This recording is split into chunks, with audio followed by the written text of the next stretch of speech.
الاخوات التوانسه ولد حمتي حماني تم نسف الكسكس بسلام. مع ده كسكس بالعلوش، كسكس بالعلوش صح كده؟ حسام التونسي عازمني يا جماعه النهارده على كسكس بالعلوش، هدوق قولوا ايه بصراحه. هو ده الكسكس الخشن صح مش الناعم؟ متوسط. ده المتوسط. متوسط. نفسي اعرف انتوا بتحطوا احلى حاجه عندكم في التوانسه؟ لا بتحطوا كل حاجه كامله. احنا عندنا مقطعه مكعبات. يعني احنا كمصريين ما نعرفش ناكل كده يعني. ايد فريش. لا احنا نقصهم بعد وناكلوا فهمت. ايوه في الاكل احنا بقى تفصيل عالمي. هدوق بقى يا معلم. انا معزوم يا جماعه على كسكس بالعلوش. علوش يعني لحمه غنم او لحمه خروف. اللي طبخ الاكل اهو، ده اللي عامل الاكل عشان لو فتحت مطعم يعرفوه. مفيش شوربه؟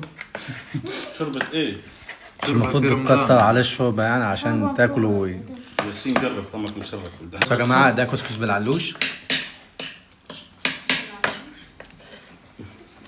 ما كملت انت صحيح. مولع تونسي حلو. هو انت حاطط فيها هريسه قوي. غير الشطه؟ لا انا شطه يا عم مش شطه. تقول لي تاكل حار تاكل حار كول يا عم. بس التوانسه بيحبوا الاكل عاملين زي الهنود. بيحبوا الاكل مولع نار. باش يبدا كل شيء مولع. غير سخن غير سخن تحسه حار ما يبعث لي كيلو. جامد والله جامد بس مولع نار يا جماعه. مولع نار. تم النسف بسلام. تم النسف يعني بصوا نار يا جماعه. نار الاكل التونسي نار. الطبق اتنسف 5 رجاله 1 2 3 وانا رابع وطفل معانا.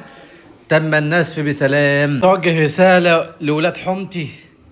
الكسكس يهبل برشا والله. الكسكس يهبل برشا. فم مولع نار حار مولع نار. نشرب كازوزه